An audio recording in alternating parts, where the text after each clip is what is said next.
Vamos a la palabra de Dios. Quiero hablarles de la naturaleza profética de la iglesia y del rol profético de la iglesia.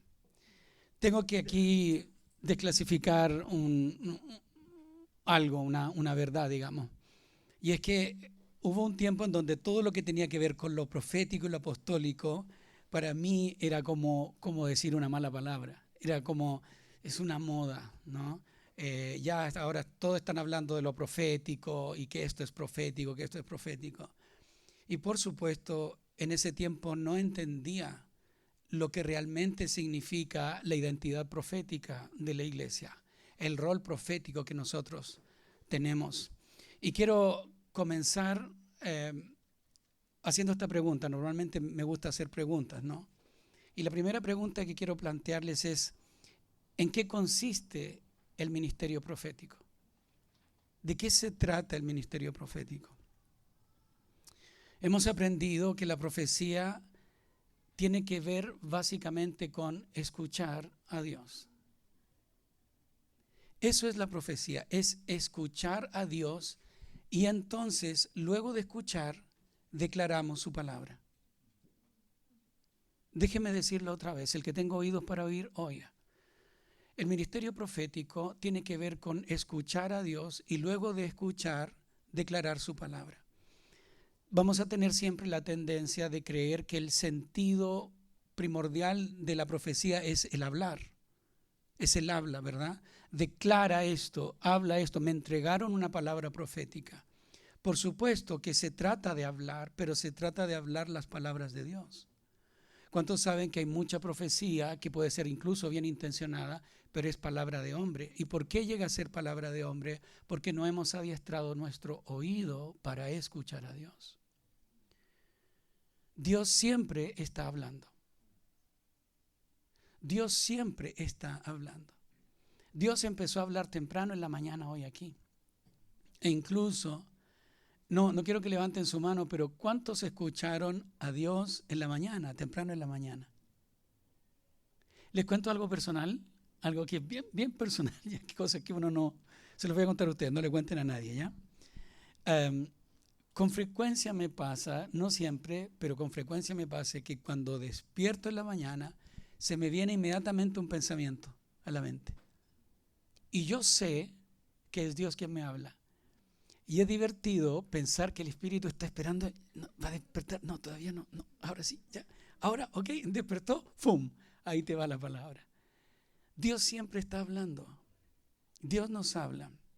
Recuerdo esa conversación con Ricardo Rodríguez de Jucum hace años atrás, muchos años atrás. Y yo le dije a Ricardo, lo he contado otras veces acá, ustedes los de Jucum siempre dicen, Dios me dio una palabra, tengo una palabra. Y yo nunca escucho una palabra, no siento que Dios me hable. Y entonces Ricardo me dice, ¿sabes qué? Dios te habla más de lo que crees.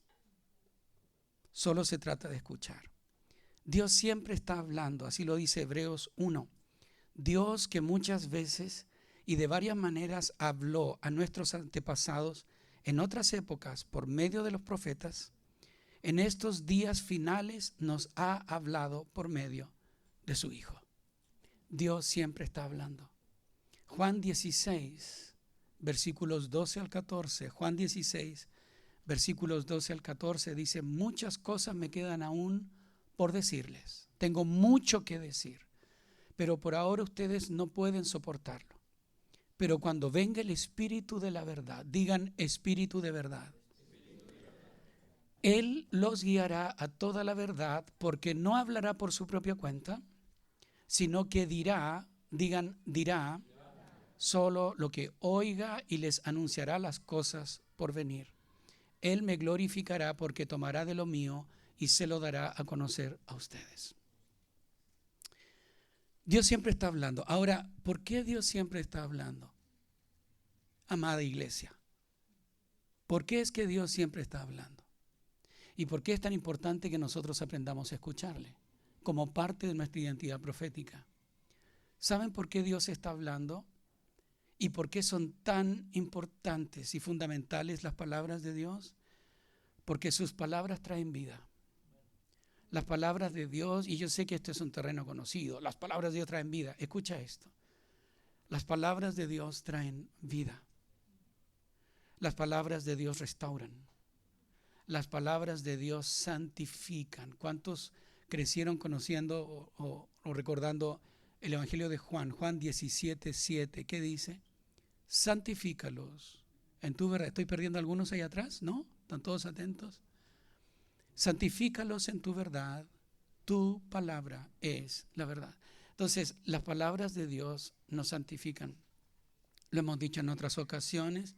La Biblia nos dice que las palabras de Dios dieron orden al universo, no solo en lo natural, sino en lo espiritual y en lo sobrenatural. Hebreos 11:3 nos dice, por la fe entendemos que el universo fue creado por la palabra de Dios, de modo que lo que se ve, ¿qué dice?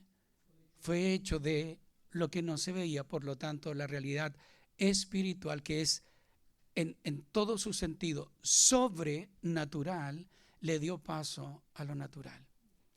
El pecado en la creación, incluso en la eternidad pasada, antes de la creación visible, estoy hablando de Satanás, de Lucifer y su corrupción, el pecado original tuvo que ver con torcer las palabras de Dios.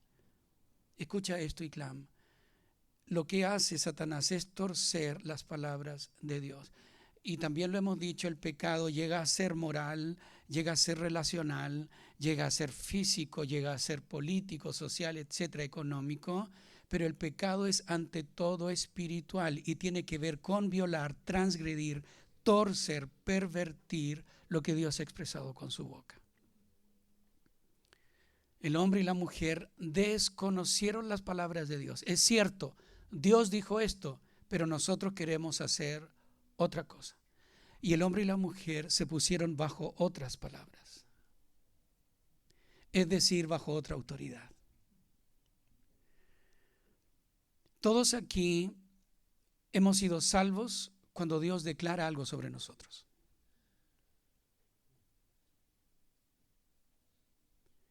Así lo dice Efesios 1, ¿verdad? Bendito sea Dios, Padre de nuestro Señor Jesucristo, que nos ha bendecido con toda bendición. ¿Y qué es eso? ¿Qué es bendecir? Es hablar bien, es declarar. Yo estaba muerto, pero ¿saben una cosa? Dios habló sobre mí y me dijo, vive. Hay cosas que todavía puede que no pueda vencer, pero ¿sabes lo que Dios ha dicho de mí? Eres vencedor. Aleluya. Puedo ser todavía susceptible al pecado, pero el Señor me dice, eres santo. Sus palabras sobre mí me llaman a su realidad. Amados, las palabras de Dios, y esto es una idea fundamental en lo que les estoy planteando, las palabras de Dios traen el reino y lo establecen en nosotros. Las palabras de Dios traen el reino y lo establecen en nosotros. La palabra escrita y la palabra profética, la palabra que el Espíritu habla.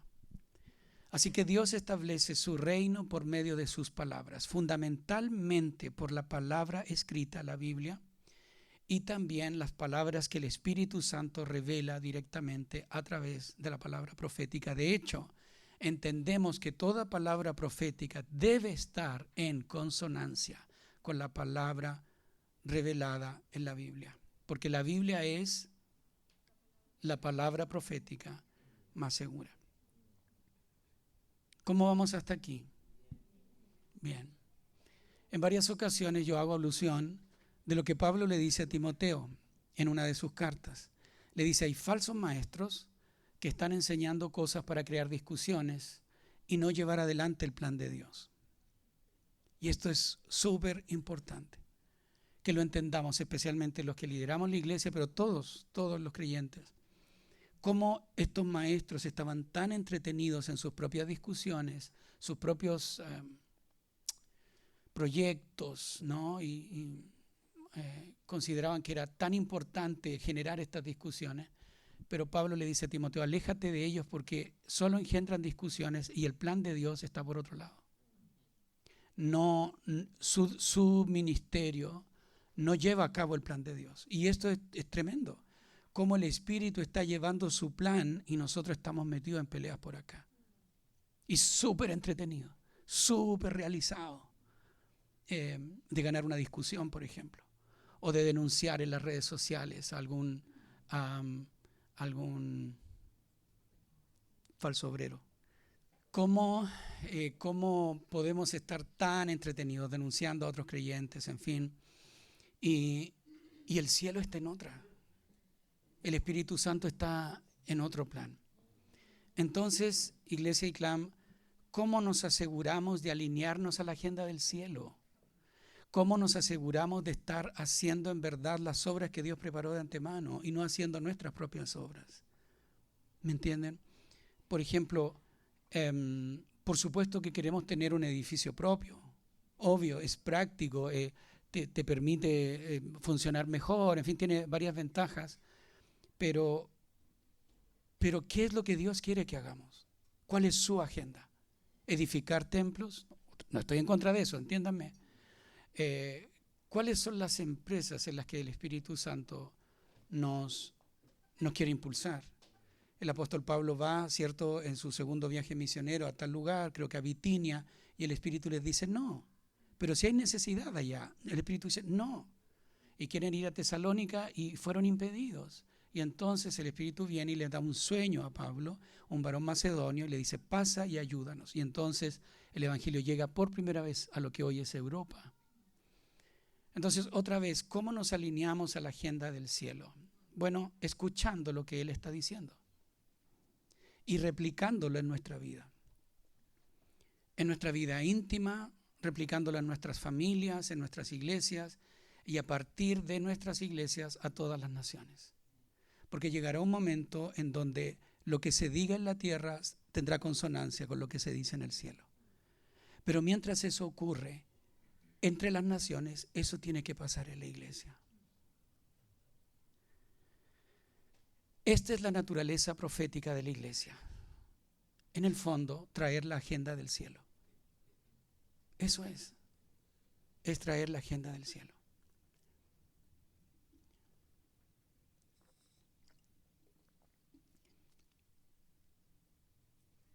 Resumiendo, la labor profética de la iglesia consiste en aprender a oír la voz de Dios, porque se trata de sus palabras, no de las nuestras.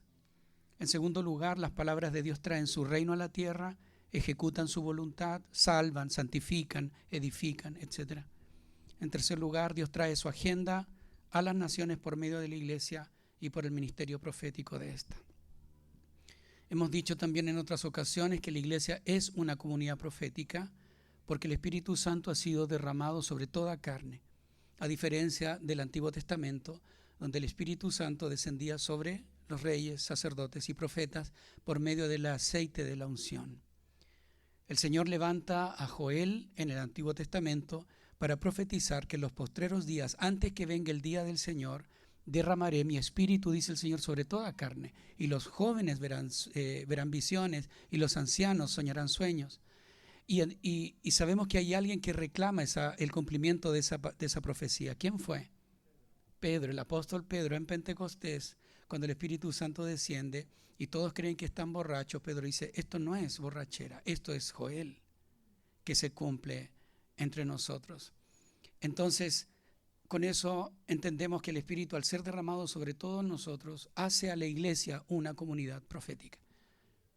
Así que todos, desde esa perspectiva, somos profetas. Así que profetizar es nuestra identidad y nuestro llamado. Y ICLAM, escucha esto. Profetizar es tu identidad, es tu llamado. Eres llamado, llamada a profetizar. ¿Y por qué? Porque es imprescindible establecer la agenda del cielo. Es imprescindible establecer la agenda del cielo. Y he estado pensando mucho en esto en estos días. Parte de nuestra identidad profética tiene que ver con una mirada profética de las cosas. Y esto es un asunto de fe. Escucha esto. Al ser nosotros nacidos del Espíritu, nacidos de arriba, al estar anclados a la eternidad, al ser receptores, dice la Biblia, templos del Espíritu Santo, somos llamados, esto no es una opción, es nuestro llamado, nuestra asignación a mirar las circunstancias proféticamente. Y en la iglesia hay profetas de oficio, ¿cierto? O el don profético o el oficio profético. No es nuestro tema, en algún otro momento lo vamos a hablar. Pero son personas que tienen una unción profética específica, ¿no? Es como todos debemos evangelizar, pero hay un evangelista, ¿no? Hay evangelista, pero todos debemos evangelizar.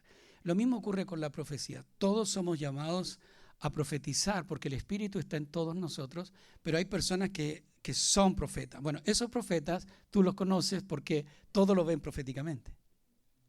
¿Sí? Es como, ¿cuántas cerchas tiene la casona? Tiene 1, 2, 3, 4, 5. 5 es número de... Yo ya no cacho cómo se... Pero hay una nomenclatura profética de los números, ¿cierto? Y eso es así, es profético. ¿Cuántas tablas hay? ¿Cuántas columnas hay? ¿Te has fijado? Mira, ¿sabes? Estoy viviendo una temporada que es en este sentido. Ahora estoy viviendo otra temporada. Los profetas tienen esa sensibilidad, pero escucha, aunque tú no seas profeta de oficio, eres llamada a mirar la vida con ojos proféticos. Porque Dios trae temporadas en nuestra vida. Vamos un poquito más allá. Jesús denunció a los líderes religiosos, los que dirigían la vida espiritual del pueblo. ¿Por qué? Porque no fueron capaces de discernir los tiempos. Entonces, si algo te pasa, si algo le pasa al no creyente, el no creyente se va a, iba a decir enyeguecer, pero se va a enojar, ¿cierto? Se va a irritar porque algo no pasó, porque una puerta se cerró, porque pasó una calamidad. Tu responsabilidad como comunidad profética es decir, ¿qué es lo que me está hablando el cielo en esto? Y la gente se va a reír de ti, porque, mira, no alcanzaste un bus, o porque algo pasó, o porque viene una enfermedad, o porque hay una victoria o hay una derrota, o porque ciertas cosas te están hablando y están captando tu atención. Esto no es fumarse algo. Esto es cumplir nuestro llamado profético. Jesús le dice a los líderes religiosos, ustedes saben cuando va a llover, cuando va a ser buen tiempo, pero no saben discernir los tiempos y ustedes son hipócritas. Y Clam comienza a discernir los tiempos. Los padres tienen que saber cuándo es el tiempo de hacer guerra por sus hijos. ¿No lo sabes? ¿Por qué no lo sabes? Si es tu responsabilidad saberlo. Eres una comunidad profética. Eres llamado a hacer actos proféticos. No, es que no quiero. No, eres llamado a hacer actos proféticos. Y puede ser que tú vas y unges los dinteles de tu casa con aceite para que tus hijos no se enfermen, y después al otro día uno de tus hijos empieza con moquillo y tú dices, no, esta cuestión no sirve. ¿Para qué me voy a ir en esta bola si no sucede? Escucha, hay cosas que no entendemos, que tienen resonancia eterna, espiritual. Pero somos llamados, el hecho de que tú operes en esta lógica profética es un triunfo en sí mismo, porque tú estás declarando, no me dejo guiar por lo natural. Hay otra verdad que me ciñe. Y entonces regresas a Edén, cuando no puede no ser lógico, puede no cerrarme ni abrocharme, pero yo me alimento de las palabras de Dios. Y eso siempre es un beneficio. ¿Cuántos saben que hay un momento en nuestra vida? También lo hemos dicho en otras ocasiones. Hay tiempos, Jesús dijo, el reino de los cielos se hace fuerte y los valientes lo arrebatan. Y hay tiempos en que tienes que arrebatar. Y efectivamente tienes que ungir con aceite.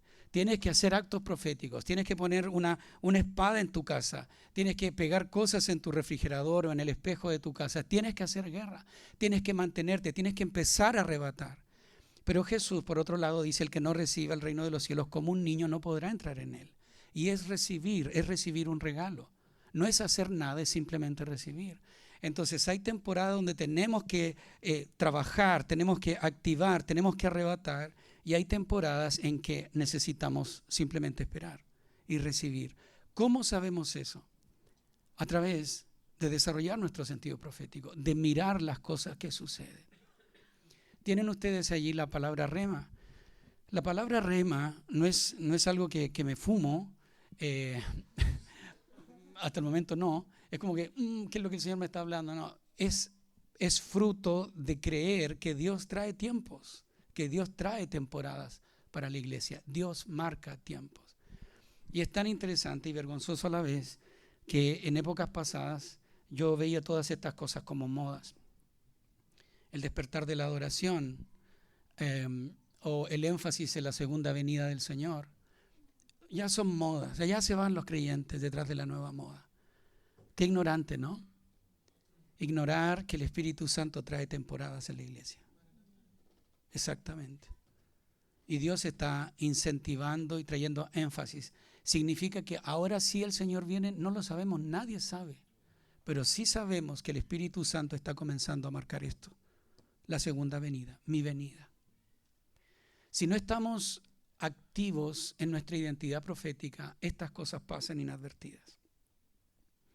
Como los líderes religiosos, los sacerdotes, lo veíamos ayer con el ministerio de adoración, los sacerdotes, los encargados de ministrar las cosas de Dios, tuvieron frente a ellos a Dios hecho carne, el cumplimiento de toda la ley y de todos los sacrificios en este Galileo, y no lo pudieron ver.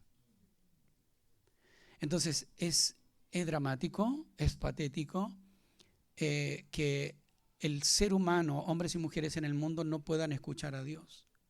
Pero es más dramático que los hijos de Dios no seamos capaces de escucharlo y de entender los tiempos.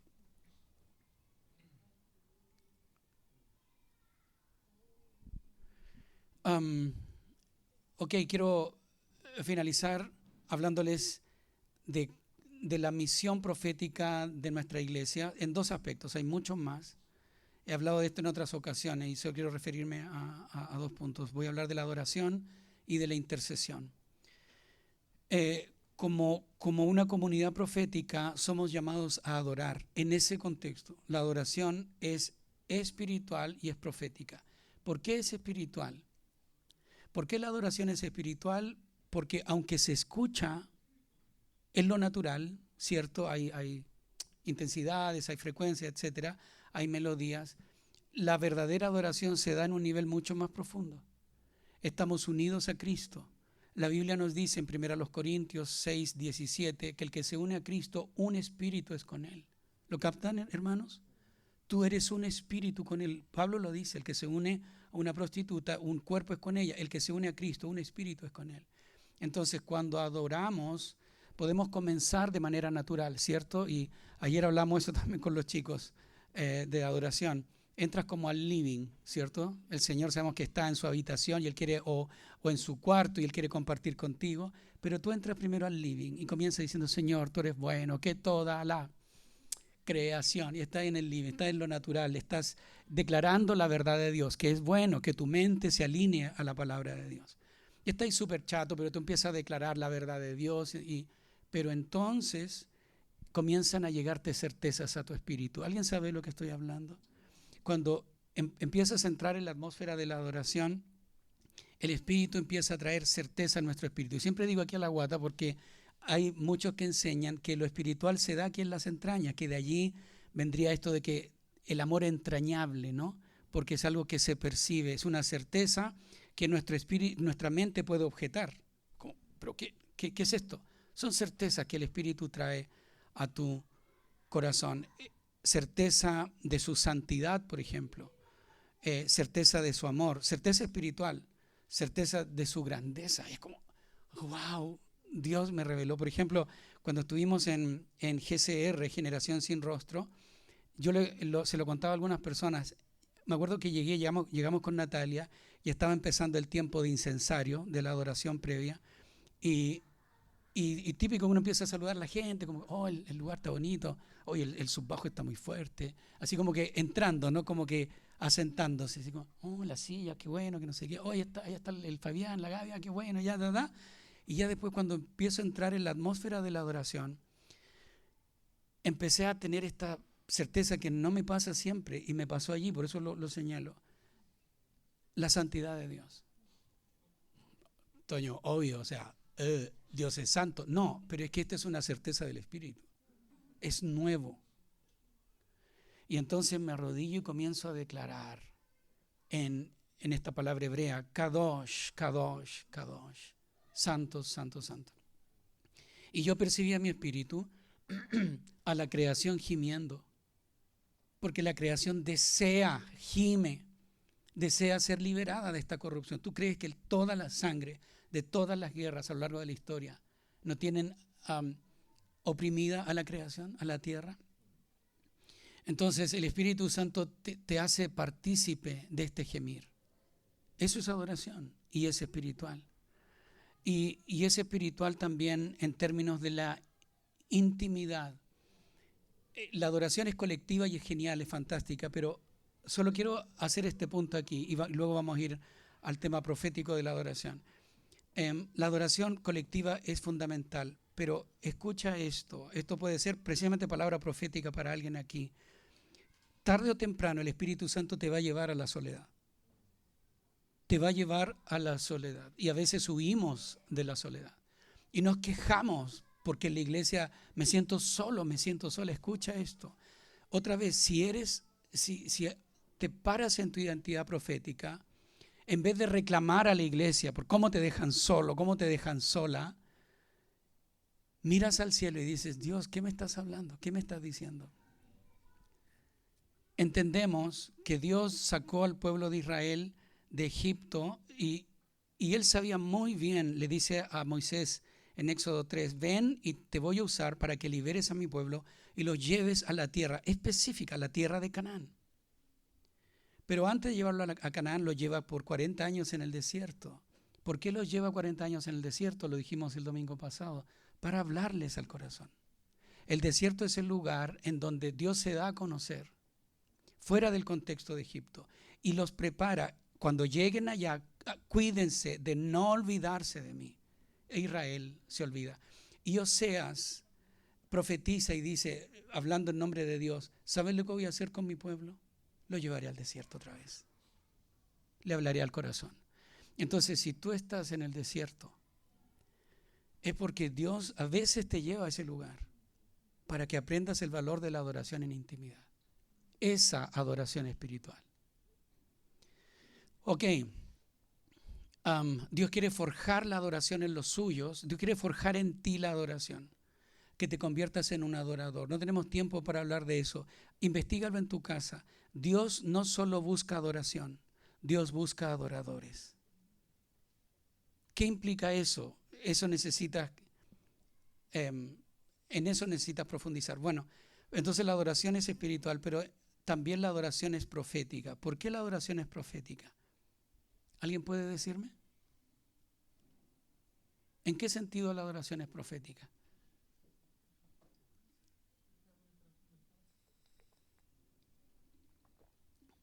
¿Por qué? ¿Perdón?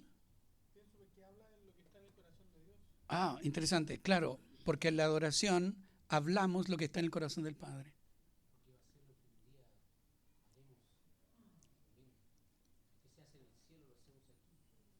Ok. Ambas cosas tienen relación con declarar la verdad de Dios, ¿cierto? Declarar nuestra realidad, declarar el corazón del Padre. Bueno, eso hacemos en la adoración. Declaramos la realidad de Dios. Declaramos la verdad de Dios. Por eso es clave, fundamental, que tú adores en tu intimidad, pero también aquí en la iglesia. Es fundamental para tu vida espiritual. Y crecimos muchos de nosotros diciendo, los creyentes, escuchando esto, los creyentes cuando más mentimos es cuando cantamos. Si no estás viviendo algo no lo cantes. Bueno, eso no es verdad. Si no estás viviendo algo, cántalo. Ven y decláralo. Si te sientes súper huérfano, si estás orfandeado, orfandeada, ven aquí y declara la paternidad de Dios sobre ti. Sí, ahora que cantábamos, alabo al que es bueno, alabo al que es fiel. Oye, esta semana ha sido pero del terror para mí. ¿Cómo voy a cantar eso, pastor? No quiero ser hipócrita. No se trata de eso. Se trata de venir y alinearte con la verdad de Dios. He vivido lejos esta semana, Señor, pero aquí vengo otra vez a tu presencia. He estado súper tentado. Te han tirado de las mechas todo el rato el pecado, toda la semana. No, y pastor, si estuve a punto de no venir porque mire cómo estoy, Dios es santo. Ven acá y declara la santidad de Dios hasta que te posiciones en esa realidad. Ok, cuando adoras grupal o íntimamente, estás declarando la verdad del cielo y todo se ordena en ti, todo ocupa su lugar. Dios, que ha estado fuera de tu horizonte durante la semana, cuando comienzas a adorar y comienzas a alinear tu corazón y tu boca a la verdad de Dios, Dios ocupa su lugar. Dios ocupa su lugar. Y el Satanás, que se erguía como un tremendo enemigo amenazante, ocupa su lugar. Ocupa su lugar, ahí abajo. Y entonces tú, que estabas orfandeado, orfandeada, ocupas tu lugar en la presencia de Dios y todo se ordena en la adoración. Ok, entonces adoración y segundo, intercesión. Con esto finalizamos. La intercesión es parte de nuestro rol profético. Intercesión es hablar en representación de otro. Mira, vengo a nombre de a pedirte esto, ¿cierto? Vengo a interceder por esta persona que me pidió. Cuando intercedemos por otros, estamos ocupando el lugar de otro. Cuando decimos, hermano, ponte en pie y ora por otro hermano, por tu hermano o por tu hermana. Entonces, tú vas y dices, Señor, yo te pido por mi hermano. Estás ocupando el lugar del hermano. Yo vengo a pedirte por él, por esta que está aquí, que le cuesta, este hermano que le cuesta, vengo a pedir por él, Señor. Y sabe, claro, que le falla, le cuesta. Y sabe que Dios se agrada con eso. Escuchen esto, hay un favor que se desata sobre el creyente que intercede por otro. Así que si tú vienes a la iglesia y tú eres de los hermanos, de las hermanas que cuando dicen ponte de pie y busca un hermano, está pidiendo otra vez, aquel lado, estoy sentado aquí, estoy calentito aquí, que venga alguien a orar por mí.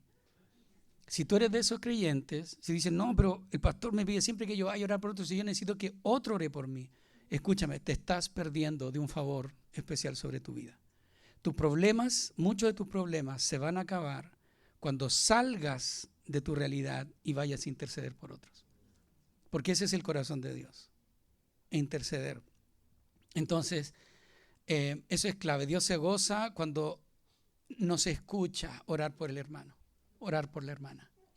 Y muchas veces lo que pedimos por nuestro hermano o nuestra hermana también se desata sobre nosotros. ¿Entienden lo que estoy diciendo, iglesia? ¿Amén? ¿Lo entiende realmente, claro? Pero la intercesión profética no solo tiene que ver con interceder por mi hermano, sino también colabora con la intercesión del cielo. La intercesión profética es ponernos en el lugar de Dios y orar lo que se está orando en el cielo. Y eso es distinto. Hay espacio, y la Biblia nos enseña esto, hay espacio para pedirle cosas que necesito. Somos hijos, por lo tanto tenemos libertad para pedirle cosas. Pero eso es el nivel más profundo cuando decimos, Señor, yo tengo mis necesidades y las conoces, pero yo vengo, Señor, a unirme a tu clamor. Vengo a orar lo que tú estás anhelando. Por eso es que el clamor característico de la intercesión profética, ¿cuál es? Venga a tu reino. Venga a tu reino. Hágase tu voluntad en la tierra como en el cielo. Señor, que tu reino se establezca entre las naciones. Señor, que tu reino se establezca en la vida de mis hermanos, de mis hermanas. Señor, que tu iglesia sea santificada, renovada, restaurada. Apocalipsis nos dice que en el cielo hay 4 seres vivientes que son parte del trono. Esto siempre ha sido un misterio para mí, porque están los 24 ancianos, cada uno en sus tronos, pero estos 4 seres vivientes son parte del trono, están como en las gradas del trono mismo. Y estos seres vivientes tienen estas copas de oro llenas ¿con qué? Con las oraciones de los santos.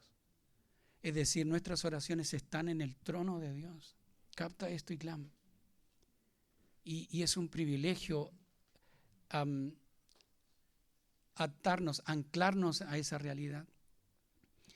Y entendemos que nuestras oraciones están llenando una medida en las copas de estos seres vivientes. Y llegará el momento en que la medida se colme, así como la iniquidad del ser humano llegó a una medida en la presencia de Dios y Dios desató un juicio, como por ejemplo el diluvio, como Sodoma y Gomorra, como Nínive, donde Dios dice, la maldad ha subido hasta mí. De esa misma manera, la intercesión de los santos marcará un nivel en el trono de Dios, y la Biblia nos anticipa que entonces el Cordero inmolado se va a parar frente al que está sentado en el trono y va a recibir el rollo y va a desatar sus sellos, ejecutando el último juicio que va a haber la tierra. Eso es intercesión. Es anteponer la agenda de Dios a mi propia agenda. Es orar por el cumplimiento de su voluntad. Por eso es clave entender nuestra identidad cuando intercedemos.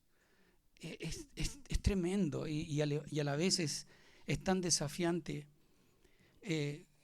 ¿Cómo explicas eso desde la teología? Bueno, eso es misterio. Eso es misterio. Que Dios es soberano, que Él sabe exactamente cuándo va a hacer las cosas, qué cosas hacer, cómo hacerlas. Él es soberano. Y sin embargo, de alguna manera, soberanamente, Él ata, por decirlo así, su actuar al clamor de sus hijos. Y cómo Dios no actúa por necesidad, sino actúa por fe y por clamor. Ok, mucho más que decir, pero creo que es suficiente por ahora. Oremos, vamos a ministrar la presencia de Dios y yo creo que el Espíritu Santo quiere hacer cosas tremendas el día de hoy y vamos a abrirle espacio. ¿Ok? Amén. ¿Están aquí, iglesia? ¿Sí?